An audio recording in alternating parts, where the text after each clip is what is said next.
One of the themes of tonight's screening is kind of creative ways to use nonfiction, and one of the big elements of this film is the documentary sequences that we see in the film as early as the opening scene. But that's also kind of how the film, or the first footage you shot, I guess, was that documentary footage. But it had kind of an odd production history. I know you shot it in two different parts over a period of a couple years. Can you just bring people up to speed on like how that idea developed to use this documentary footage of these different countries and the different the process of the two different productions? Well, if we accept the idea of this being documentary footage, which is not completely, I'm not sure about that, but we can discuss this. Anyhow, what we started to do was this journey. So in the film, there are Molly's journey, there's Edward's journey, and there's our journey, the film's journey in contemporary Asia. And we decided to do this before writing the script. I guess I have a crazy producer because I said this to her before writing the script, and you start to finance the film. I want to do the trip. And she said yes. And this is why I say she's a little bit crazy. But in a way, she understood that the film would be different if we started by, collecting these images and shoot this footage, and then only then react to this what we have shot by creating fiction, by writing the script. And then also, one of those trips was actually directed by you remotely because of COVID, correct? Yeah, what happened is that we start the shooting, we start the journey in January 2020. That was a bad timing. So when we shot it chronologically, so we started in Myanmar, and we were shooting on the 4th of January, which is the Independence Day there. And we should have ended this 7 weeks later in China. And we just shot 5 weeks because when we got to Japan, the Chinese producer, he said, it's a bad idea. You cannot come. I tried to convince the crew to go. They were not very convinced. There was one that was hesitating, or if the soundman, we were like 9 at that moment. And in the studio, we were a lot, but in doing the journey, we were 9. And I worked with this guy called Vasco Pimentel, a very amazing sound engineer from Portugal. And he's a little bit crazy, like my producer is even crazier, because when I tried to convince the crew to enter China, he said, everyone didn't answer. And he said, I'll go. Because you know what? I didn't pay, my social, the taxes and everything. So I will have a pension very poor. So I can escape poverty if I die in China. On the other hand, if I survive, it's amazing because I will be alive. So it's a win-win situation. But even with this, support, I could not enter China because the producer said, no, you cannot go. And so we postponed this part of the trip.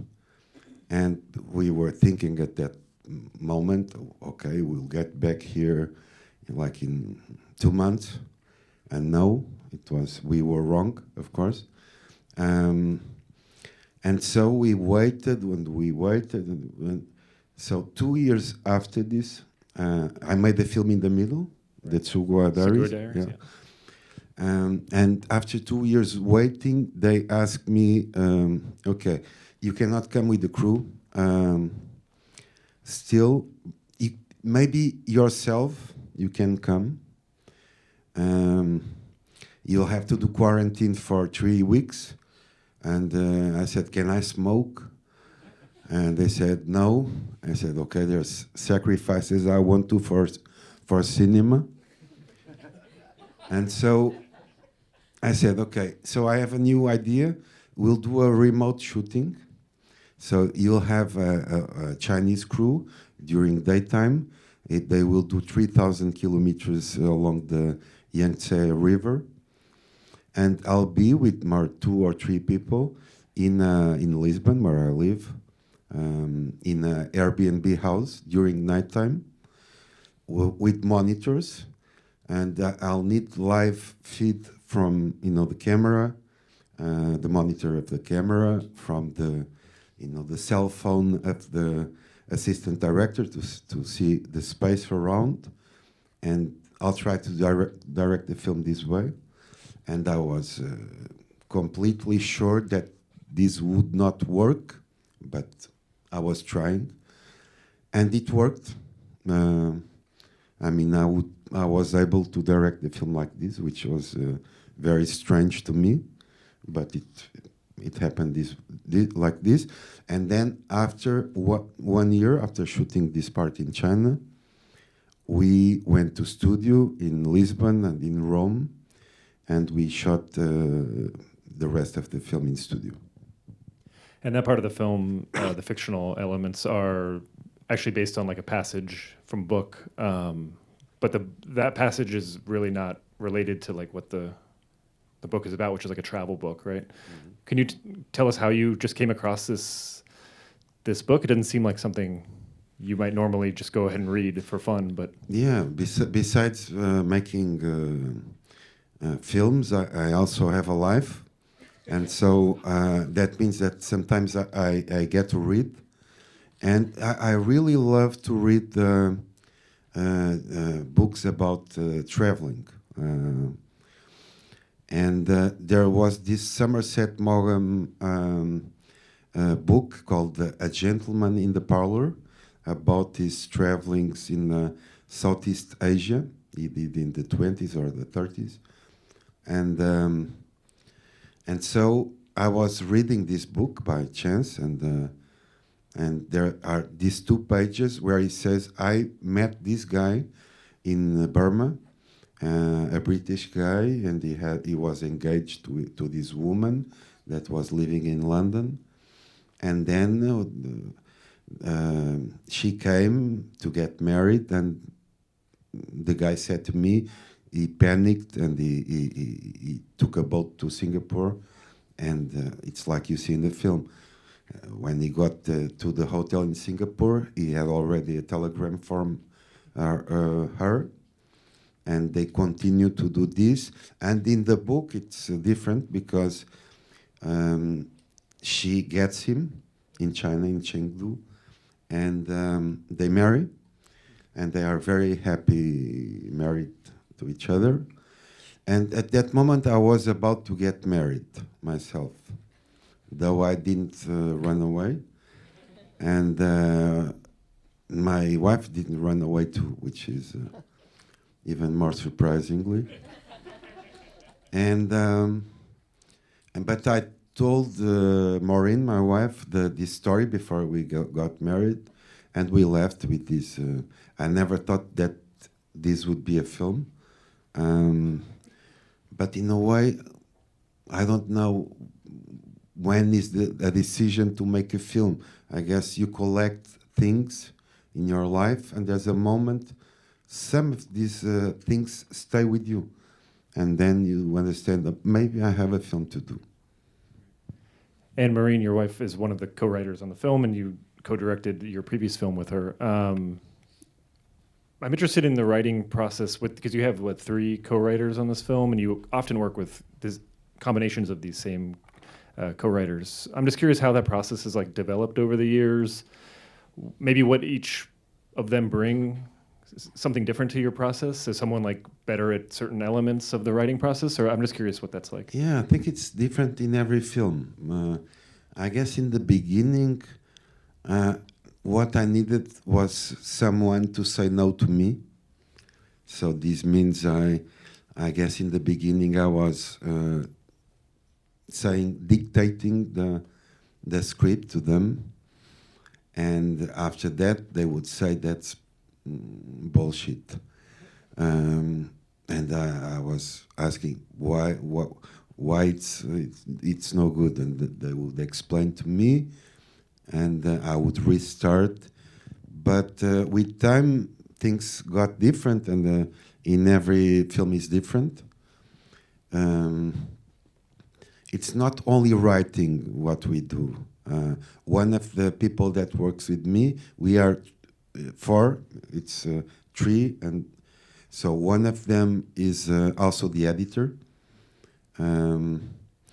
There's Maureen, my wife. She's also the casting director. She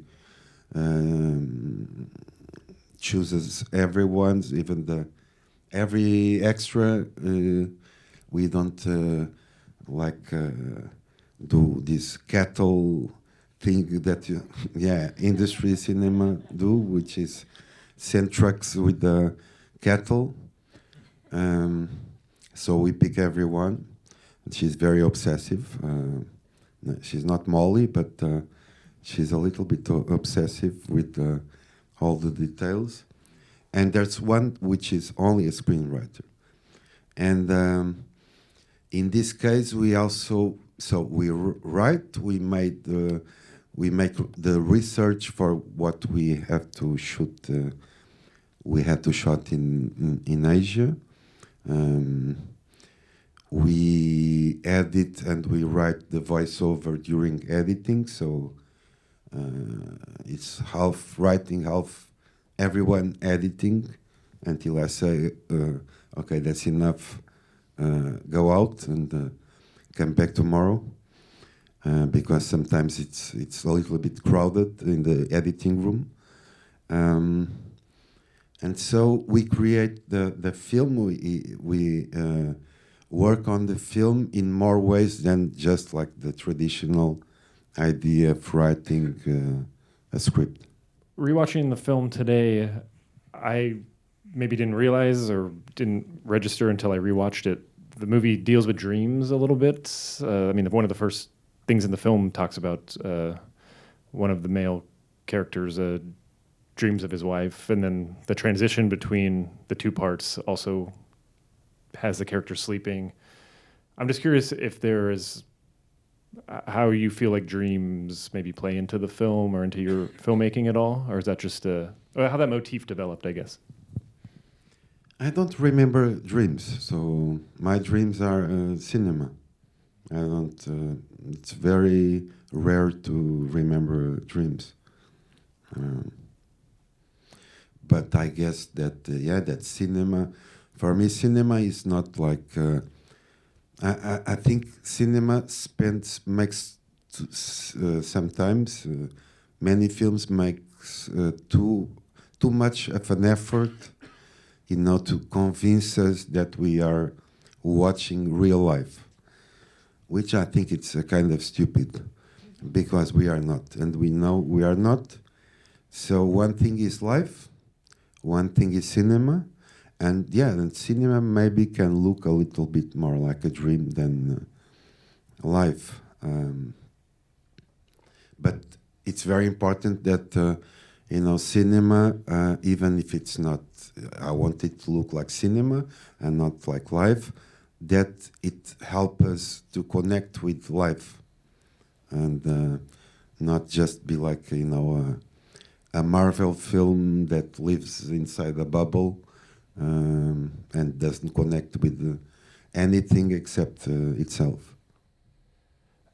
This film, like a couple of your films, is very influenced by silent cinema and early cinema techniques. And you've often spoken about this, but I'm curious, do you remember when you first got into silent cinema, when you first were exposed to it, and what your like early impressions of it were, because it seems to have made quite the impression, I guess, with Taboo and this film, and certain parts of your other films kind of are heavily influenced by I it. think Taboo connects much more with silent cinema than this one.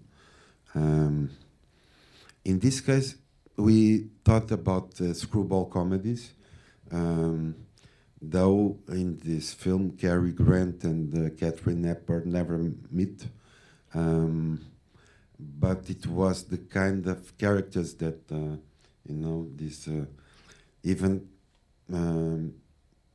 for them. I talked about the actors. I talked about this kind of films, and I don't know if they saw some films, but. It was this, but the film is many films, different films at the same time. No, it's so we also can talk about melodrama and tragedy, and For me, it's a musical. This film, because what moves the film, even if people talk about the image, and I'm very happy about what we have. Done with the image. I think that it's the sound that really carry the viewer. Yeah, can you tell us about? I love the motorcycle scene, which is like a dance sequence almost with the slow motion motorcycles and the music. Was that something you found in the edit? Was it something you had thought of? No, this we doing the research. We understood that in Thailand there were descriptions at that moment in the beginning of the 20th century. We read some books and they were talking about how Thai people were very skilled in diplomacy, and it was in fact the only country in that region that was not colonized. And so they had these parties in the royal palace in Bangkok, and they were trying to amuse Europeans, and so waltzing, this what you see in the part of Mali, of this kind of races between English and Japanese and. All the people from the colonizer countries dressed as animals. We didn't invent nothing of this. It was we read descriptions of these things like to amuse the Europeans. Did the two actors obviously? Go ahead. Yeah. And then, of course, we profited from the what we have find about the waltz to just to maintain this, and so it's a sequence of I think it's like 12 minutes with music. And I remember one day, it's normal, maybe like 3-4 weeks before the end of the editing, to invite the producer, the co-producers, and the sales to come and see the film. And so they came. And I will not tell who it was, but there was one a certain person in this group that complained, that was saying, "Come on, Miguel, be serious. You cannot do non-stop music for 12 minutes. It's you have to stop. That's the principle. You stop music, you restart music, and you have to stop sometimes." And I said, "No, I will not do it, because what I like in that sequence is that the waltz. Finally, it's very democratic. It starts in the Prince Palace. It goes to this poor fishing boat in the south of Thailand. It continues over the streets of Ho Chi Minh, ancient Saigon, and it's perfect all the time. And of course, it makes the film more obsessional, and more feverish, and yeah, I don't want to stop the music. I could go on forever, but unfortunately, the music ends. We'll open it up here for questions in a second, but I was curious. I mean, the actors or the characters don't ever meet in the film, the main characters, but I'm assuming the actors and you were having some conversations. But can you tell us maybe what did the actor and the actress talk about their characters together? Did you guys kind of, I don't know, talk about their motivations and things like that? Did they talk it out, or were they kind of separate still? No, the motivations was to make the film. That was the motivation, and we were very motivated by it. And even if it's true that if they don't met in the film, we worked I worked with them most of the time. So before start the shooting, we worked together, the three of us, even though there's no scenes between them. And yeah, and then I mean, I was in Cannes in the press conference, and this is the proof we didn't talk with the actors about this motivation, because there was a question about Edward, and to the actor that plays Edward, about this, about the fact that Edward is such a coward kind of character, and he said, "But I don't see him as a coward." And I was, that's a surprise. Okay. Which means that, you know, when you're making a film, it's not only you.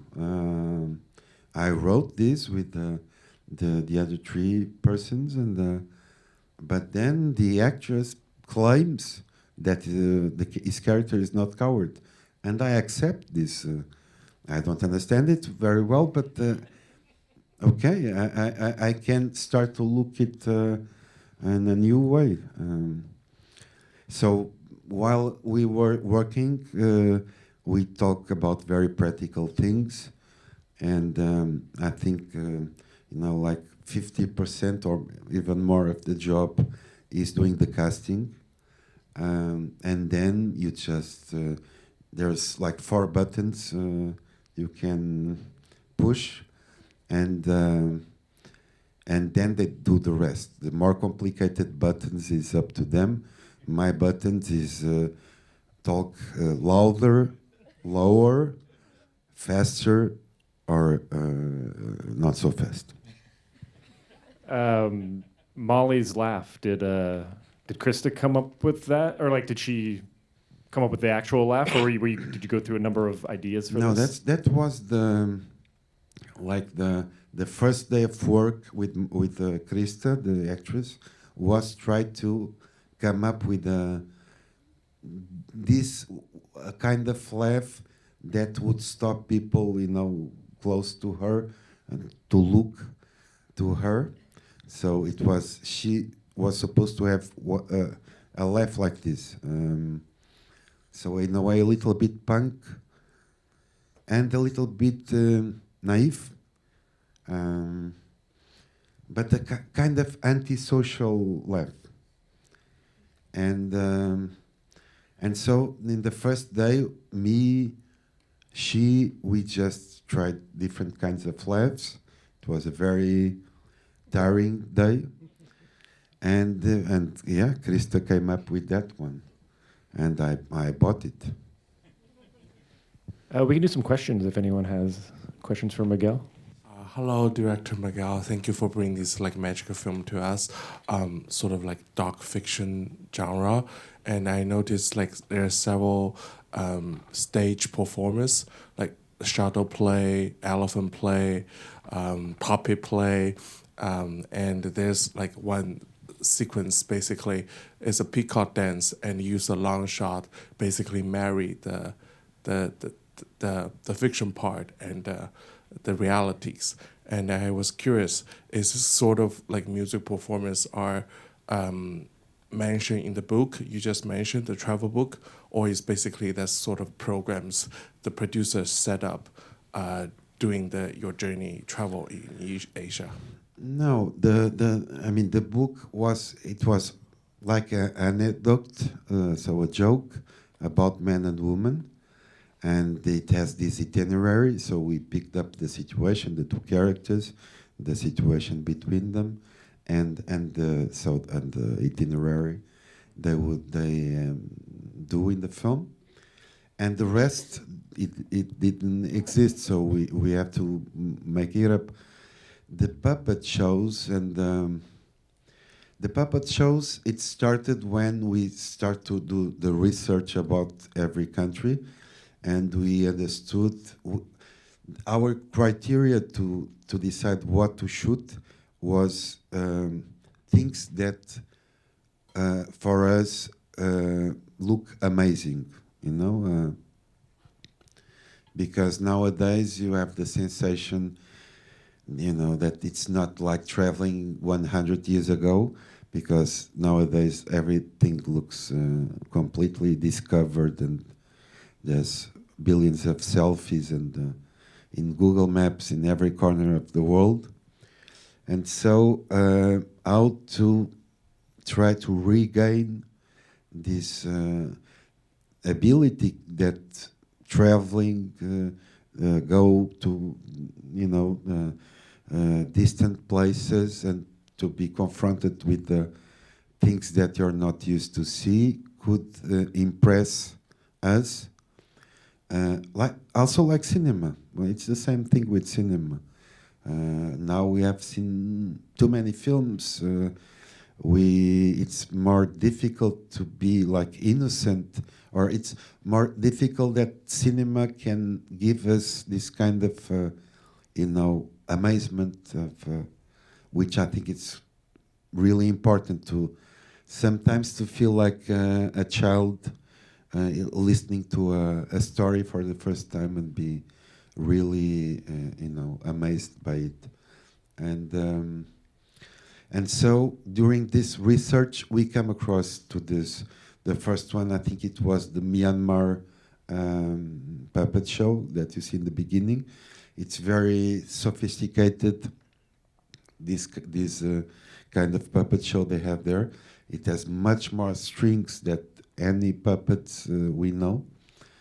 And they wanted to be very realistic, the movement and even the, you know, the puppets itself. And I had during the film, I did some interviews, sound interviews with people, and one of them was like the puppeteer from Burma, from Myanmar. And because there was even a moment I thought maybe we can use this in the film. You know, people in these countries talking about what they do. And this guy told me like one of the best definitions of a show, of a spectacle.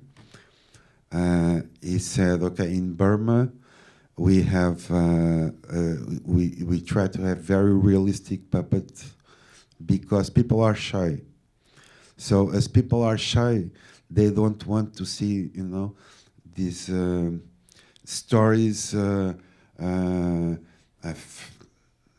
erotic stories or disturbing stories.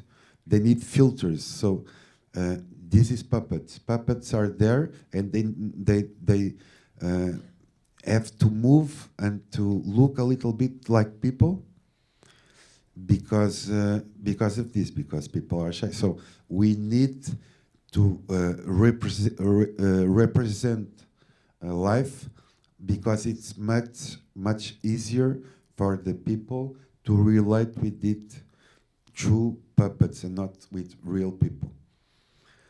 And so we started to see other kinds of puppet shows. and it was always very different and very amazing.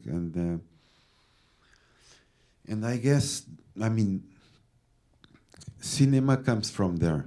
I mean, you know, these shadow puppets in the south of Thailand. It's cinema, or it's cinema before cinema. Mm. And for me, cinema comes from there. And so, in a way, Edward and Molly are the European puppets, and you have the other puppets from these countries. Thank you for the film. So I really like the way you combine black and white footage with the color, and like some color footage like feels like it's the actor's like perspective or like the dream. So like I find like it's kind of like trickier sometimes, like when you mix color with black and white. So like how do you decide how to like choose the medium, or and like what are you thinking like when you're combining? I was not thinking, and it was not a decision. So what happened is that we shot in film stock in 16 millimeter, and we decided to shoot the whole film in black and white. So the color is like something that was not decided from the beginning. But what happens is that because of technical reasons, we had to use a little bit of color, of film stock negative color, because the black and white has now only one kind of sensibility, you know. So it's good to shoot daytime, but it's no good to shoot in dark places or at night. And so the way to solve this, to try to fix this, was to use color and then turn it into black and white. And so we shot like 90% of the film or 80% in black and white, and we shot a little bit the rest in color. And then we put everything in black and white. And you know, editing takes some time, and so there was a moment we were a little bit fed up with the black and white, and we remembered, well, we have some shots in color. Let's put it, and we liked it, and yeah, we thought, well, that's something that we miss in a black and white film. It's color, so we have color. And we thought, okay, then people will ask, so what's the reason? What's the logical? And there's no rational reason. There's only one. It's because color. It's also beautiful, and mostly in a black and white film, it's beautiful. We can do one or two more. Very back corner. Hi, Miguel. Best director at Cannes is really fucking cool, so congratulations. I just have a simple question about the documentary, the term documentary, which you said is up for discussion. If you had another name for what you call that, and then of what you filmed, what your favorite moment was outside of the like narrative stuff. We don't have a name, but we gave it a name. It was like the archive of the journey. When I'm saying it's not a documentary, it means that yeah, sometimes we shot things that were happening before us, and other times we didn't. For instance, this sequence with the fortune teller, we decided to shoot it and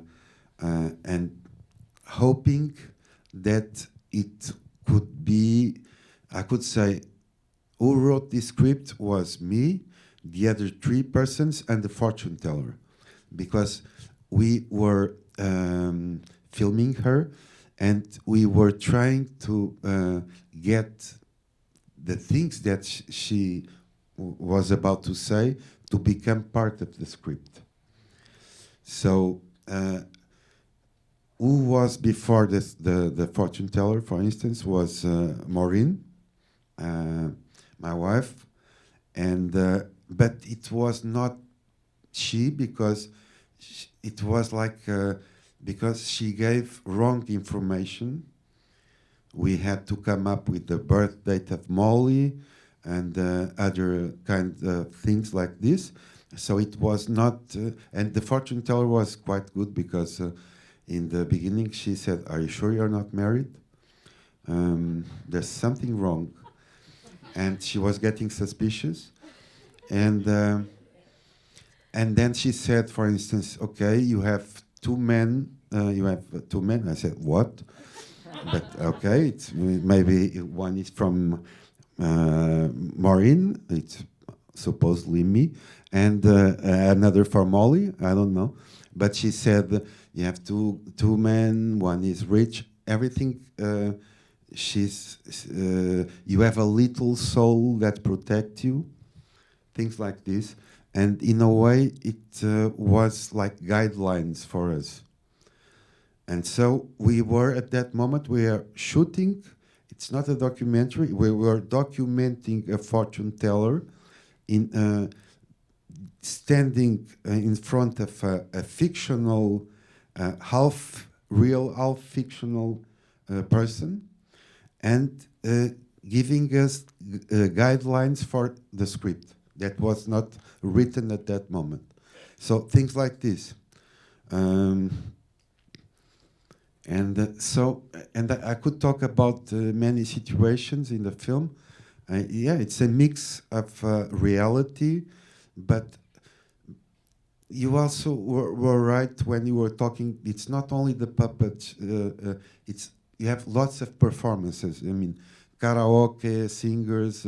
So I was very interested in maybe not so rational way, in a very intuitive way, about filming people performing in kind of way.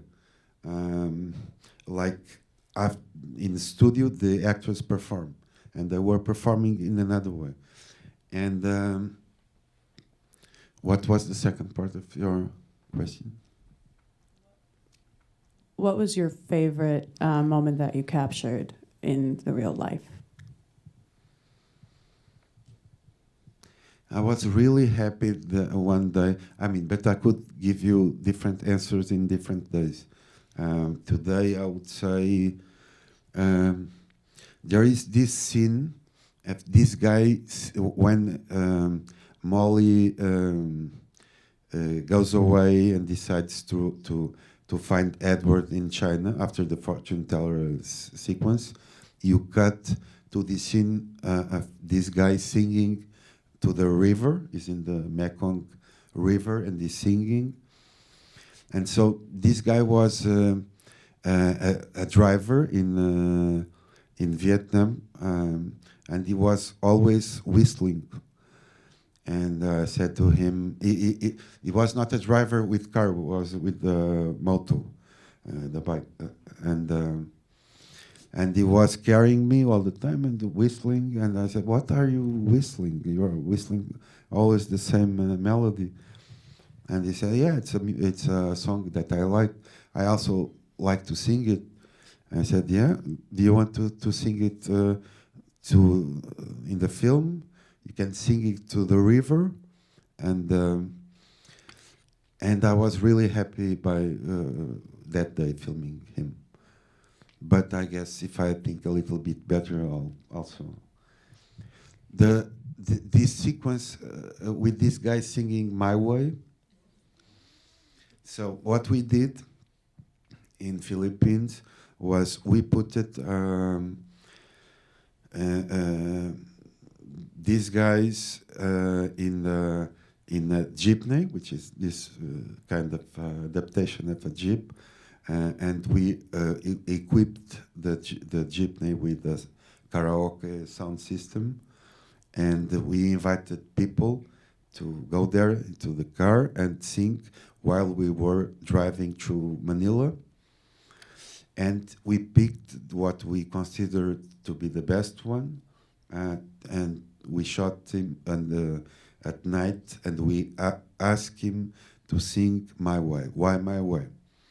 Because the DOP, like 15 years before, he said to me one day, he said, once I was in Manila, and I was in a bar, and there was these guys that came to me with a pistol, with a gun, and they pointed the gun into my head, and they said, okay, sing My Way. If you don't get the highest score, you'll die. And put your money here. And he said to me that he sang, and he got 10 on 10. And so he was not harmed, and he even got a beer. I said to him, okay, this DOP is the Portuguese DOP that shot in the studio. And I said to him, Rui, you're full of shit. And some years after, I was reading the newspaper, and I was reading My Way gang put it in prison in Philippines. It was a short article, but it said that there was this group of people that were robbing and even killed some, and they were obsessed by My Way, and that they would force the victims to sing My Way. And so I wanted to test this. And I asked this guy to come at night and to go to the bar and to sing My Way because of all of this. And he started to cry in the end. So if you ask me why, I don't have any idea why. What is the connection between karaoke singers in Philippines and My Way? But there's something strange. Well, I don't think we can top that story. So I think we should probably break here, but Miguel will be out in the lobby if you want to say hi. And yeah, thank you, Miguel. This is great. Thank you. Thank you.